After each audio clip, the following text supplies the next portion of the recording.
I just knew that it was supposed to be what I was going to do. And I didn't know what it was going to look like. I didn't want to be a wedding photographer. I didn't really want to be, a newborn or family photographer. But through college, I worked full-time shooting everything and anything I could do. I worked for a newspaper. I just did everything I could get my hands on.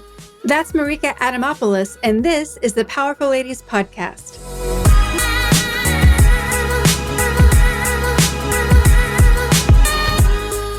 Hey guys, I'm your host, Cara Duffy, and in this episode, I sit down with the talented, wise, and generous Marika Adamopoulos, founder of Marika Creative and Creativity Built. We discuss key pro tips to being a successful creative entrepreneur, why collaboration is everything, and how rejecting competition leads to more success in your business and new opportunities to serve and share what you love. Before we jump into this episode, I invite you to come and join me and Marika in my Powerful Ladies Thrive membership. All month in February, we're discussing how identifying your business love language is the key to not only doubling your business, but also spending more time in your zone of genius and aligned with your purpose. Join us today at thepowerfulladies.com and jump into our twice weekly group coaching sessions to kickstart everything that matters to you and to transform your year. Well, Marika, welcome to the Powerful Ladies Podcast. Thank you so much for having me. I'm excited to be here. I'm really excited to have you here, both because we have a whole chat, like catch up that we need, but also because totally. I know how awesome you are and what a perfect Powerful Ladies guest you are. So let's begin by telling everyone who you are and what you're up to in the world. Sounds good. So my name is Marika Adamopoulos. I am an entrepreneur, a photographer, and a creative director. I'm based in Southern California, and I'm up to all sorts of crazy, awesome things, and life is good. We also shared that we're both from Boston originally. Yes, we are. And you actually go back and forth, right? You have photography clients that are actually all around the world, right? Yes. I have photography clients all over the world, primarily here in Southern California, Boston, and London as well. But my home base is Costa Mesa, and I'm grateful for that because Boston's getting a massive snowstorm today. So I'm very happy to be in the sunshine. Yeah, the second one in like a week, like the whole East Coast is crazy right now. Mm-hmm. They're supposed to get a lot of snow in the next couple of weeks, so I'm very happy to not be there. Yeah. How did you start into your photography journey? Well, it's been a long time. It's been over 10 years. I was always creative as a kid, loved painting and drawing and theater and music. I'm a classically trained pianist and I took art classes growing up. But I always kind of thought my career would be something a little bit more logistical or analytical. I wanted to be an archaeologist and a journalist. And then in high school, I was pretty sure I was going to be a lawyer. All that while, I started taking photos because, like you said, I grew up traveling back and forth from different places a lot. And so I wanted to have a camera to document those travels. And I realized that I really enjoyed photography just as a hobby and just for me and my family and my friends. So I ended up saving up my own money from my Cold Stone job and I bought an amateur camera and I just started taking photos for fun. And this was right around the time that Instagram came out. And, it kind of was like a mind-blowing, amazing thing to me because it was, you could take photos and they were no longer just for your photo album or your frames on your walls. They could be shared with the internet and with anyone. And I was like, this is so exciting. So I remember taking photos of everything, like toys and tea bags and random, light beams in the house and just having a lot of fun. And because I had this semi-pro amateur camera, people started asking me to bring it to things. So I was really involved in my church growing up. So I'd get asked to bring it to youth group events or on missions trips. And then people started asking me to photograph their family portraits or their senior portraits and eventually some weddings. And I was like, this is great, like great extra money. I'm really excited to be 16 and be shooting a wedding and be making $600. Like, that's awesome. And I was still, though, convinced that I was going to be a lawyer. And then through like a series of events, I was like, wow, maybe I'm not supposed to be a lawyer. Maybe I'm supposed to be something else, maybe as a photographer. And I ended up coming to school out here in California. I got a Bachelor of Fine Arts and Studio Arts with an emphasis in photography. And yeah, I kind of knew, like, I just knew that it was supposed to be what I was going to do. And I didn't know what it was going to look like. I didn't want to be a wedding photographer. I didn't really want to be necessarily like, a newborn or family photographer. But through college, I worked full-time shooting everything and anything I could do. I worked for a newspaper. I associate shot for other wedding photographers. I assisted on commercial shoots. Like, I just did everything I could get my hands on. Mm-hmm.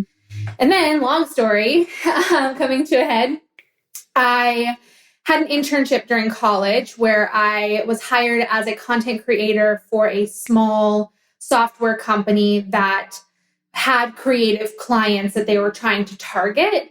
And my job was to take concepts like scalability or approachability or, I don't know, just kind of any of these like kind of keywords in a software-based business and translate them into visual assets. So I'd create briefs. It was really cool. Mm-hmm. Yeah.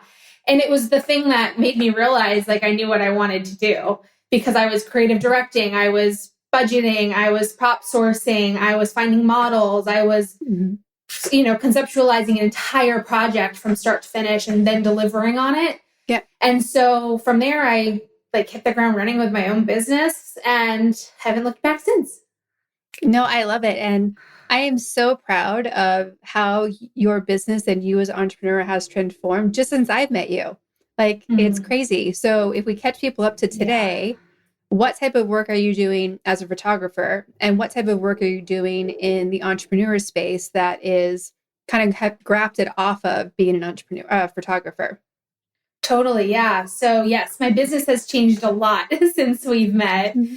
And I am excited about it because I finally feel like I'm in a place where I'm doing exactly what I'm supposed to be doing, and it all makes sense. Mm-hmm. So my business is called Marika Creative. And I like to say, we're a small agency that focuses on photography and creative direction and creates bold and strategic visual experiences for brands. So we're working with brands. We're not niched down to like beauty brands or food brands because I'm not niched down in my life. Like, I have many passions and many interests. And for me, it's about connecting with the right person. And it usually is with a company that like I have alignment with, right? And can find something. Like, I do work with a lot of beauty brands. I do work with a lot of food brands.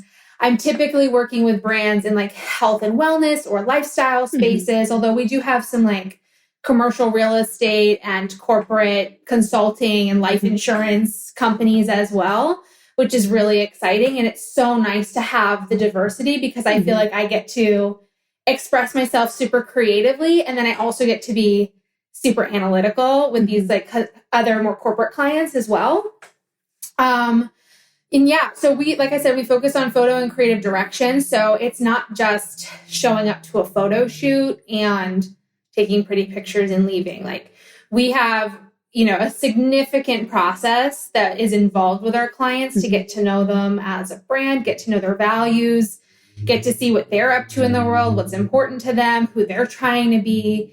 And, there's, for some clients, it's like 6 months of getting to know each other before it's our first photo shoot, although that's not typical. But usually we're in a planning process for projects for 1 to 2 months. That's kind of the sweet spot. And we need that time because, as like, there's a lot of refinement that goes into it and a lot that needs to be done and work through, and we need to find models and props and all that stuff. So we're strategizing with them. We're creating something that is going to convert a potential customer or follower to be an actual potential, an actual customer or follower. So yeah, that's what we're doing now. And then part 2 of the question was, remind me. What else have you added on to your business as an entrepreneur that's kind of grafted off the photography business? Yeah. So, within the last year, thank you, COVID, I guess. Yeah.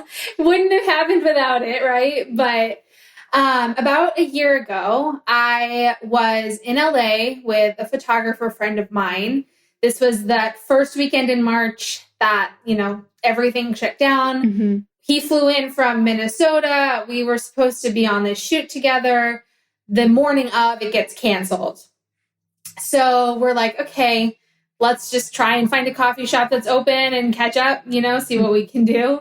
So we get coffee. We're sitting on a park bench, or a street bench rather, on Melrose Avenue, just like, what the heck is happening in the world? Mm-hmm. And we were just having a really transparent conversation about life and business and how we run our businesses, and about money and what we charge our clients and Mm-hmm. all that stuff. And it was really nice to talk to someone in the commercial industry who understood my business and I understood his. Mm-hmm. And we were like, we have no clue what's going to happen with COVID. We don't know if this is a snow day kind of situation, or like the world's ending kind of situation. So, let's see if we can get maybe some other photographers to see if they'd be interested to like join conversations. So we put it on social media, like, hey, we're hosting a weekly Google Hangout. Mm-hmm. Would love for you to join. And people did. And it grew to a community of over 100 people who were popping in and out every week, and having these really sustained, really intentional, and really deep conversations around what it means to be a photographer today. What the heck is licensing? Like, how do I plan a shoot for a client? How do I handle a client that's difficult? Mm-hmm. All of these things. And every week we had a new topic, and it just kind of snowballed. And my friend had to step away for some other commitments and had, some other stuff going on. And so I, decided to keep it up and keep posting these calls. And eventually I saw an opportunity that this could be more than just a weekly hangout, that it could be a significant community and we could be adding more value. Mm-hmm. And so within a couple of months, it happens so naturally and so quickly, which is, a theme in my life for when things are meant to be. They just kind of snap into place. And Creativity Built was born, and it's now a membership platform hosted on Mighty Networks. It's a community of photographers and creative professionals all around the world who are meeting every week, every Tuesday still. I've only ever missed one Tuesday, and it's because I was on a flight to meet a client.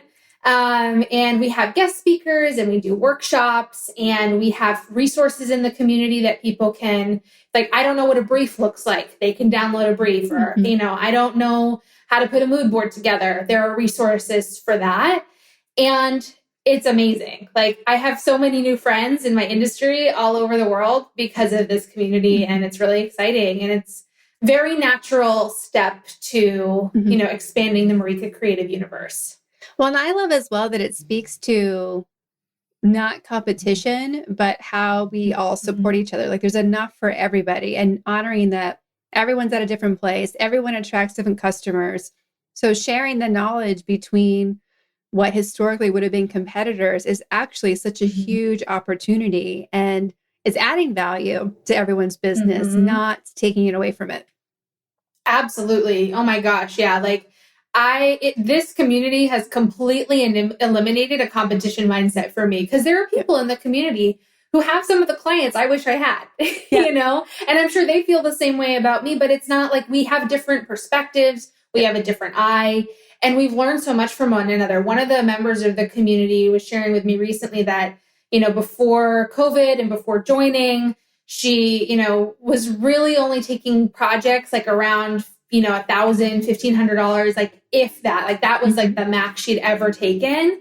And since learning the skills, developing the confidence, building, out the business kind of in the values on the back end to be able to like go out to the world and do what she does now, she's charging like $8,000 to $10,000 a project. And that's a huge difference. Yes. But she was worth it all along, and she was worth it from the beginning. And we had conversations of like, you probably shouldn't be charging $200 an hour. That's not competitive. And you're not, respecting yourself with that rate. Yep. And now look, like, she's she had a better year in 2020 than she did in 2019. So, which is like, to like, having a community and being a coach, I just know how awesome it is when people you've helped can say that. Totally. Like it adds a different level of like pride. It's like my mama bear feelings all get like kicked off of like moving everyone up the hill. Come on, let's go.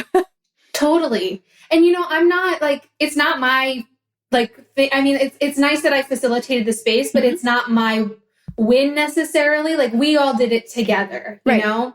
And that's what I really wanted this to be. Like, I'm not an educator. I'm not a coach. Like I have wisdom to share. Thank you, God. But like, I wanted to facilitate a space and a safe space where we could have these conversations and we can learn from our peers, because we all know a lot more than we think we do. Yes. And when we're supporting one another and not competing with one another, it's a really amazing space and opportunity for that wisdom to shine through. Yeah. No, I love that.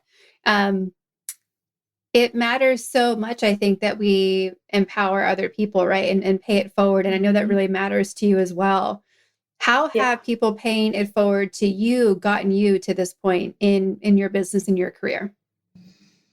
Oh man, so many people have helped me over the last several years, and I'm so grateful to have the community and the support that I do. I mean, first of all, shout out to my parents for even like encouraging me to take a creative path. I mean, my dad didn't even graduate high school, and he's now, the CEO of a multi-million-dollar company and has worked so hard as an entrepreneur over the last 30 years. And so having that example, even just the example, has pushed me forward. But even he himself has been such a voice of wisdom and inspiration in my life, and has, helped me financially. He's helped me, in business, and given me tools and sent me resources from his own company to kind of adapt as my own, and, just really invested in my business because he believes in my vision and in what I have to bring to the world. And my mom too, like, my mom is my biggest cheerleader, and she has always made me feel like I can do anything. And that's huge. So just to have that support in the very beginning of life means everything, But then like moving forward through my career, I was really fortunate to have professors during college who, I really struggled in college because I was in a fine art program and I was the only one working in my program. I was the only one doing commercial photography. I was the only one who was a sellout, and didn't get fine art, and really struggled with like this idea that I had to be poor for the rest of my life if I wanted to create something beautiful. And I was fortunate to have some professors who like sided with me, so to speak, and like understood where I was coming from, and allowed me the space to work, allowed me the space to be creative in my own way. And then moving into my career, I mean, you've been a massive influence in my life and in my career. Like you've given me the confidence and the tools and the skills to be able to go forth and do what I've done over the last 2 years, Well, thank you. And it's honestly, it's a pleasure because you are awesome. Thanks. But yeah, there are so many people that I meet, even my clients, who like, when I get a good review, I'm like, that keeps me going. My creative partners, the people that I work with day to day, like our friend Allison, like, there's so many people and so many instances where I just feel like, I know that I'm still doing what I'm supposed to be doing because I have the support and I have the confidence from those around me who have believed in me and want to see me succeed. There are so many things that you and I worked on that I now implement with like every creative person who I have in my space. Things like, building out in more depth, like all the things people should know about how to use photography, and creating some of the like educational steps to like all the things that really add that value to, one, get people to see how no matter what price you're charging, you're such a deal. And to create some of those structures, right? Because I think for all the creative entrepreneurs who are listening or watching, the biggest recurring barrier is how to create those boundaries to protect yourself and what you're worth, which you mentioned earlier about your community, right? And Mm-hmm. so often, if it's a graphic designer, a photographer, anyone in that space who cares about their craft and their customer first, it's so easy for us to cave and be like, I'll do it Yeah. for free. I just want to work with you. Like, because you see the Mm-hmm. opportunity. And I'm so, like, you mentioned how people were looking at you in school, like, that you were the sellout. And in my Mm-hmm. head, I'm like, all those poor people who are probably poor or not doing art right now because they couldn't find a way to do it sustainably. Like, Yeah. think about what they're missing out on because everything you love to do, there's a way to monetize it to support what you're up to. And Yep. it's like, it's heartbreaking for me when people don't see that you can do what you love and what you're meant put here to do and get Mm-hmm. paid more money than you like ever thought possible because it's being in Yeah. that loop of like your love language and your zone of genius and just like being in your gifts. Um, Yep. how has seeing that and leaning in on that for you like changed your perspective about yourself and your business? Leaning into my gifts and like realizing it's profitable, you mean? Yeah, like honoring what you're worth and knowing like why you're worth that. Totally. Yeah. I mean, it's been a bit of a process to get there, but I think it's a natural process. It's not like I was like self-deprecating or didn't think I was valuable or No. doing something important, right? Like I've Yeah. always kind of had this maybe naive belief that I was doing the most important thing, you know? But you as you grow and as you make mistakes and as you like just, you know, get older as a Mm-hmm. business owner, like you learn, right? And Yep. you realize that oh man, I really undercharged for that last project. Or, actually there weren't enough touch points with the client last time. I should implement more this Mm-hmm. time, and I think believing that I am called to this is like the biggest thing for Mm-hmm. me. It's the thing that keeps me going. It's the thing that like I'm not emotionally attached to being a photographer, right? Like sometimes I'm like, why am I a photographer? Like that's kind of boring and unexciting, and everyone's a photographer these days, But like first and foremost, I'm an entrepreneur. And Mm-hmm. secondly, photography right now is the vehicle for me to create my dream life, Yeah. create an amazing business that serves amazing people and like Mm-hmm. allows them to realize their dreams. Like Yeah. all of that belief and that vision, like it makes me realize like, yeah, like that $2,000 project should have been 10, Yeah. Yeah. and like the value that I bring and the way that like clients light up and like the way that Mm-hmm. their business can grow exponentially 3-4 times as big because of, a handful of photo shoots. I mean, come on, Yeah. like, that's a huge thing and a huge reason to keep going and Yeah. to even then realize like, the value that's being brought to the table and set the appropriate boundaries and make the right decisions for the clients moving forward. Yeah. You made me think of a couple of things that I want to touch on before we go. The first is for everyone Yeah. listening, pro tip, charge for all the work you do, not just the time with the client, right? So every Yes. phone call you have with them, the editing plus the shooting plus the follow-up, like so often a Mm-hmm. creative person does not charge for the whole process A to Z. They just charge for the time they're in front of a person. And that's such a mistake. So questions about that, Yes. everyone listening should know how to email me or find it on thepowerfulladies.com.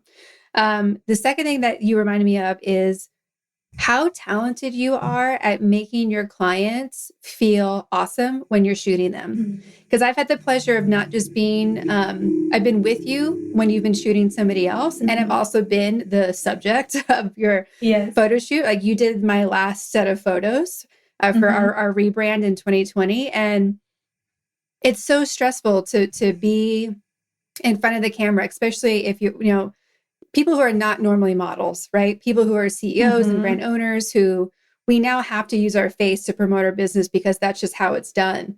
And Yes. it can be so uncomfortable being in that space because usually you're used to doing the thing, right? You're coaching Mm-hmm. or creating it, or you're behind the scenes doing something. And you did such an amazing job of like making people feel comfortable. You're so communicative because you're more than a photographer, right? You are that creative director. You are literally directing the shoot as well. So thank you for that. Thank you. That's wonderful feedback. Yeah, no, it's like I have such a fond memories of the day we did that shoot because not just you, but everyone that was on your team that showed up, like brought such amazing energy to the space where like it was a crazy day. Like it was in the middle of like a break between COVID quarantines where we could actually do it. Like people showed up late to us into the studio. Yeah. Like all these things were like not going the ideal way. And we had a lot to get done in that time frame. And it could have been hard. And it wasn't like the shooting part was never hard. That was the easiest part of the whole experience. Yeah. Well, and I think both of those points that you pointed out actually go hand in hand together. You know, one of the things that I do now in my proposals and on my phone calls with a client before they decide to shoot and book and all that is I actually include a slide that breaks down how many hours are actually going into this 4-hour, 6-hour, 8-hour photo shoot. And I'm showing them that it's a project. It's not a photo shoot. You know, and that I'm investing as a partner, and hopefully it's not a one-off shoot. Like we do a lot of retainer work with our clients. So we're building relationships over longer periods of time, but especially on, you know, one-off projects or that initial first project, like they have no clue like what to expect. And they see, you know, $6,000 for a 5-hour or whatever photo shoot. And they're like, that's terrifying. Like, what do you mean it's $6,000 or whatever the big number is, you know? And it's like, actually that 6-hour shoot or whatever is 5-hour shoot is like 30 to 40 hours of work from start to finish. Yep. If not maybe more, depending on what we're doing. Right. And so if I am able to charge a project-based rate, then it leaves room for issues, and it leaves room for bumps in the road, and it leaves room for, you know, people showing up late and hiring other people to help manage the day of, and, you know, oh man, the makeup artist doesn't show up. Like it leaves room for me to do your makeup. You know what I mean? Like it allows space for everyone to feel like their time and their work is being honored and valued so that, you know, you're not penny pinching by the hour on the day of a shoot. And I've definitely been there in the past. Like I used to charge hourly, and a client would be like, oh, well, we're not done, or we want to get some more. And I'm like, well, you know, I didn't get paid for that, so I'm not going to stay. Or, you know, actually it's going to be another X amount of money more. And I never want to make a client feel like, you know, it's a transactional relationship, you know? Right. Like, and I say this at the beginning of a relationship now, I'm like, money's the awkward part. We all hate talking about it. Let's just get it out of the way. And once this part's done, you don't have to think about it ever again. Right. Which brings up other great pro tips, right? Of like getting paid up front, handling all, like not charging on the back end, right? Like getting paid up front, whether it's in full or an installment, so that conversation's done and it's clear. And you are really transparent, right? About the time it takes, what's happening, what the process looks like. And you're so right. Like once that's handled and people know exactly what they're getting in and how it can be used, you get to focus on customer service and doing what you do best. The other part too is that so many people forget, and this is true for graphic design or photography, that whatever you pay for it, it's such a small cost versus how far it goes. Like when people see $10,000 for like a brand identity package and they go, what the hell is that? I'm like, well, hold on. How much money is your business going to make? Because that logo, it might be the first thing everyone sees for the next 5, 10, 15 years. Exactly. I mean, that this is something I say to clients now, and I've written about too, is like, you know, an image is the very first thing a potential customer sees. They don't know anything about you. They don't know anything about what you sell. They've never seen a product or a product description. They don't know your tone of voice. They literally know nothing except that first photo or video or whatever you're using. And so that first video is the first impression. That first photo is the first impression. And it better be really darn amazing to convert them, because that's the thing that's going to get them to click on your page or click over to your website and learn more about you. Yeah. And it has to express everything visually that you would tell someone if you were right in front of them, right? Because usually we're good at selling to people when we're in front of them and like just getting all excited and nerding out about our product or business. And so that picture has to be able to do that for you. And I mean, it's a lot of pressure on visuals, but that's why there's people like you who are like, That's what I do all day. Like, let me just do it. Like, Totally. please let me just do it for you. Totally. And that's why the relationship and building the relationship over time is so important, because we're not taking photos, we're telling stories, and we're telling a brand story, and we're sharing who they are and their essence and their core. And that takes time to get to know. And again, another reason we charged bigger project rates, so that we actually have the opportunity to do that. And give them exactly what they need, so and above and beyond, so that they can convert those people and grow that audience and obviously grow their business. Yeah. Yeah. When of course it's hard when you're a small business trying to decide where to spend your resources. I've never had anyone regret spending it on great brand design and great photos. Never. Yeah. Because it sets you up to look more expensive from the beginning. It sets you up to be able to sell to the people you want to faster. Totally.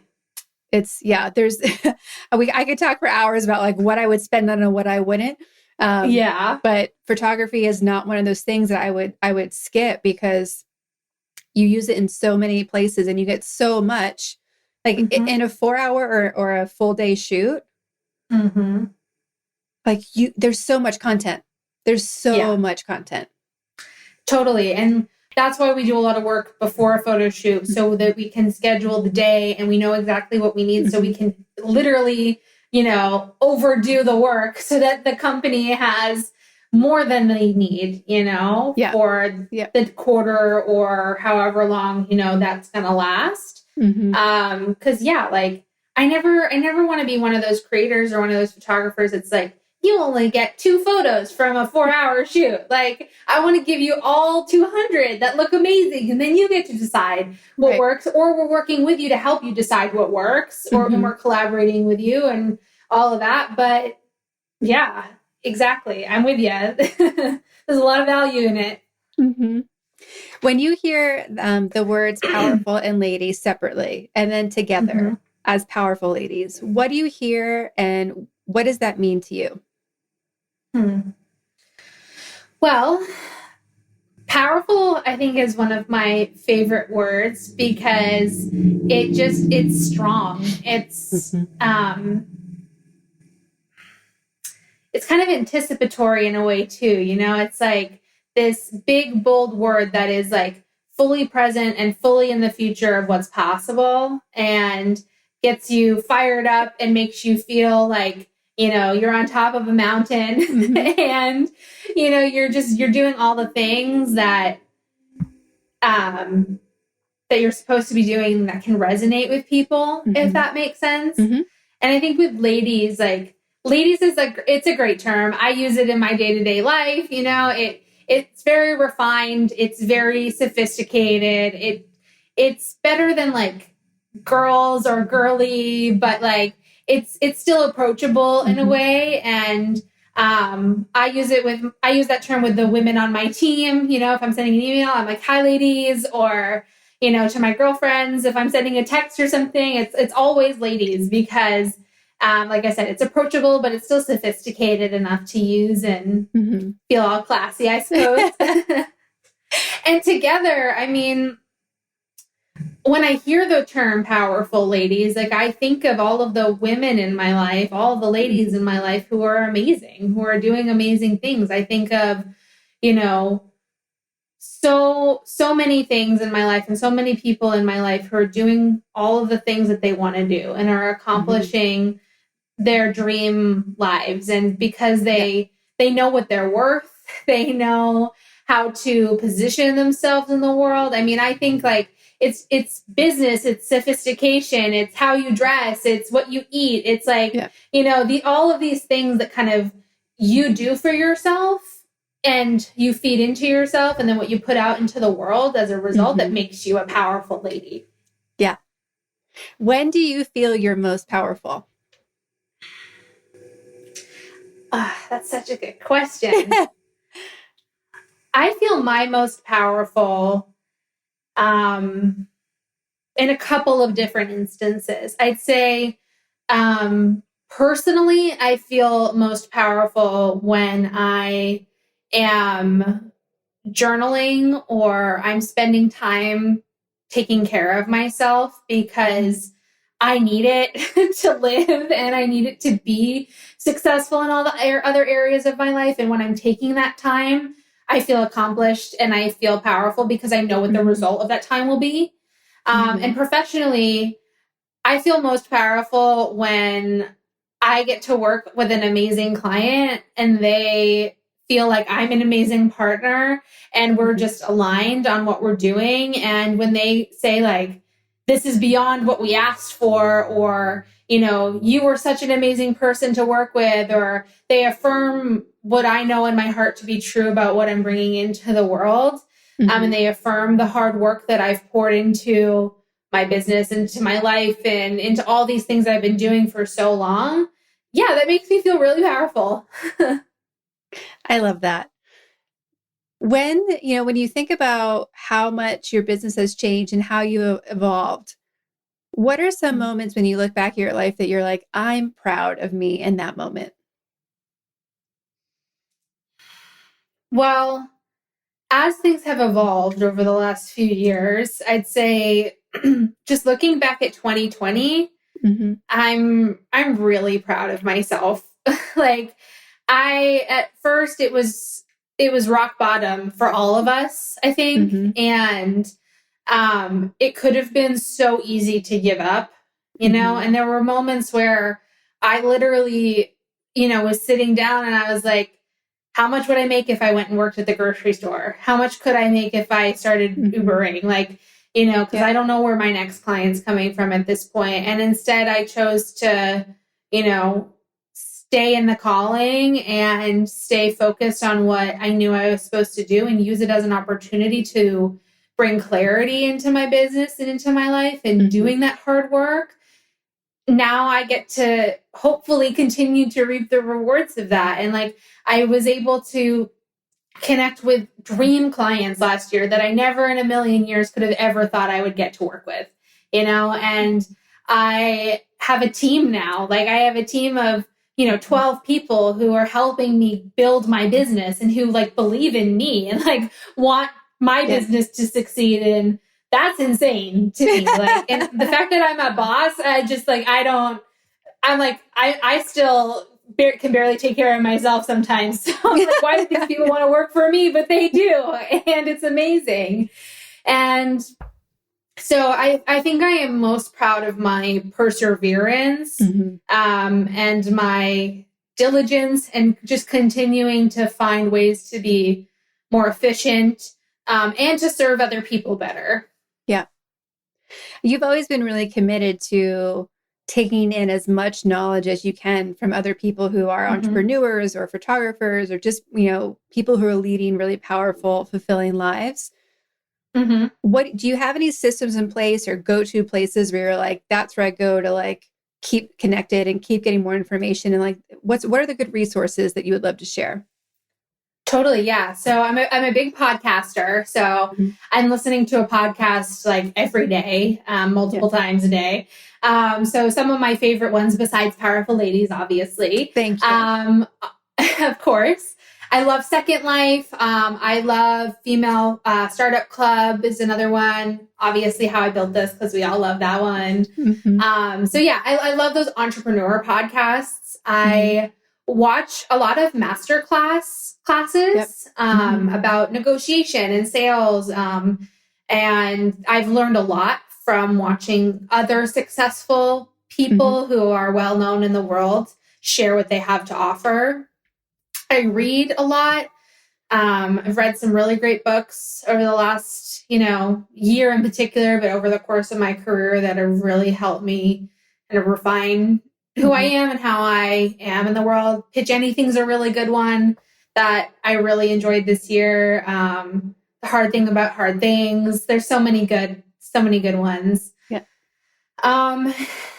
Yeah. And then just like day to day, I try to stay off my phone and like go for walks or go to the ocean or take drives and like do things that inspire me personally. Cause I feel like, I often think about Plato's idea of recollection, that we already have the entire knowledge of the universe within us, but we spend the rest of our lives trying to find it and put the pieces back together. And I think about that a lot. And whether that's true or not is fine. But like, I really think that when we shut off all the noise and we just make space to be quiet and do whatever it is that makes us happy and feel inspired, then we actually can receive the wisdom we were always meant to have. That's beautiful. And you mentioned before, like journaling. How much is journaling and meditating or journaling and praying part of your everyday routine? Every day since I was 8 years old, I have been journaling, and prayer and meditation is a big part of my life as well. But journaling is a big one for me. And I go through phases of journaling where all I want to write about is what's going on in my life. Sometimes I use it as a space to write out my prayers. Sometimes I use it as a space to set my intentions for the day ahead or write out what I'm grateful for. Or I have this list of things that I have curated that when I think about my dream life or I think about the person I want to be, I have this list of like 10 to 15 things that sometimes I'll write every day as a reminder that I am already embodying those things and that I can make the choices every day to embody those things. So it's a really nice way to stay accountable to the life that I want to create. But yeah, it's as someone who's an introvert, it's a really healthy way for me to process my emotions before I then share with other people or kind of get caught up in, conversation, because I find that I do my best processing alone. So journaling is a healthy way for me to do that. Yeah, no, I love that because every entrepreneur really is so different, but we do need whatever our system is for us. On the last episode we recorded, we talked about how the most important thing that you should do as an entrepreneur is really be honest with yourself about what you need and how you operate, not only to make sure that you keep those things that you need as part of your daily structure and routine, but also so you can know how to have teams and delegate and tell them what to expect, right? Because there's always like the entrepreneur we want to be versus just who we are, which is a perfect entrepreneur as it is.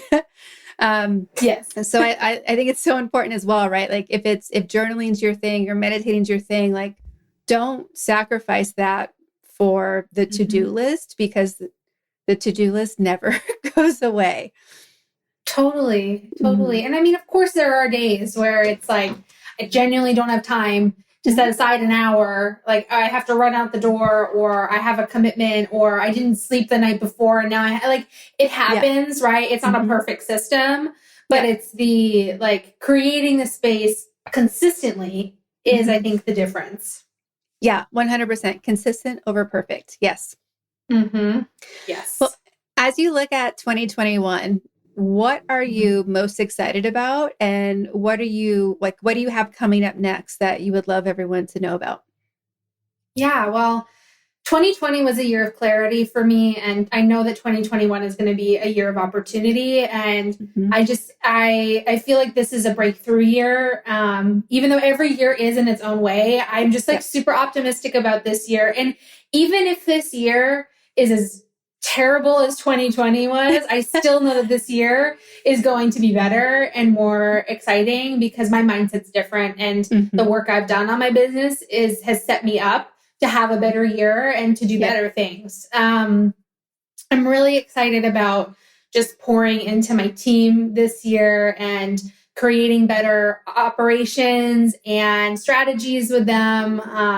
I have an intern this semester that is amazing, and I am so excited to have found someone who like feels like a mini me. So I am excited to like pour into her and help her grow and help her decide what she wants to do with her life, and I'm excited to really invest in Creativity Built more this year and just be creating content, and I think Marika Creative, I've realized, is a, expert to client model where Creativity Built is a peer-to-peer, photographer to photographer space. And I think it's exciting for me to be creating content for two different voices and two different channels.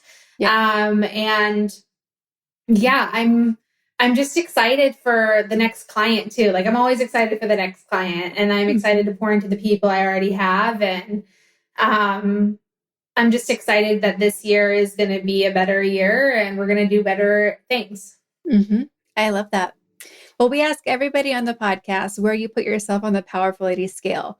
0 being average everyday human and 10 being the most powerful lady that there is. Where would you rank yourself today? And where do you think you rank yourself on average? Well, let's see. Today I'm feeling pretty fired up because I had a really badass boss week and I get to be here with you on this podcast. So I am a powerful lady, I suppose. So yes, today's a 10 for sure. I think day to day, you know, as an entrepreneur, you have peaks and valleys. You know, like this past week was a really good example of Thursday. I had an amazing client call. I had a gallery viewing. They were over the moon and they were gushing. And I was like, wow, this is like the best I've felt in so long. I felt like a 12 on the scale, you know? And then I go to bed and Friday I wake up anxious and worried and overwhelmed because something else with a different client wasn't going as planned. And, you know, there was just like, I had an inbox full of drama and issues. And I felt like, you know, a -3, right? So it varies from day to day for sure. But I think that the person I am and the work that I do to create the life I want to have and be the person I want to be puts me at an average of hopefully like an 8 to 9. Yeah. No, I think that's fantastic because it is true. It's a roller coaster every day because the best part of being about an entrepreneur is that every day isn't the same, and everything not being the same means we don't know what's going to happen each day. It's true. It's so important, right? To like really cherish those 12 moments and kick along all those -3s, right? Yep, definitely. So for all the people who now want to know more about you, more about Marika Creative and Creativity Built, where can they follow you, connect with you? What actions can everybody take? Totally, yeah. So very easy to find on all social platforms. My primary account is Marika Creative, Marika Creative. Creativity Built is spelled just like it sounds. So Marika Creative and Creativity Built on Instagram and all platforms. Our website's marikacreative.com and creativitybuilt.co, C-O, not com. And yeah, connect, say hi, follow, send notes, send messages. Love to get to know you and love to chat. And either, you know, if you're a photographer, would love to bring you into the community. And if you're a brand, would love to work with you and help you create your dream business. I love it. Well, it has been such a pleasure to spend some time with you today on Zoom. We definitely need a coffee or a walk or a combo. Yes, please. Yes. And so thank you so much for being here today. I cannot wait to connect more, but thank you for being a yes to Powerful Ladies, and thank you for being a powerful lady yourself. Thank you, Kara. I'm very grateful to be here.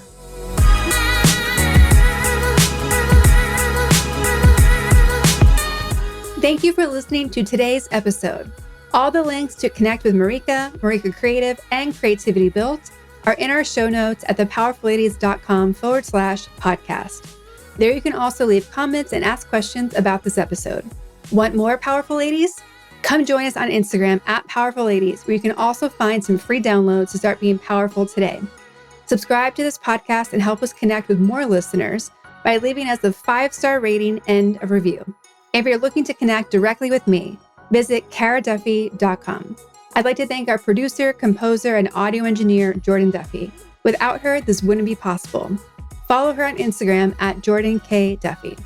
We'll be back next week with a brand new episode. Until then, I hope you're taking on being powerful in your life. Go be awesome and up to something you love.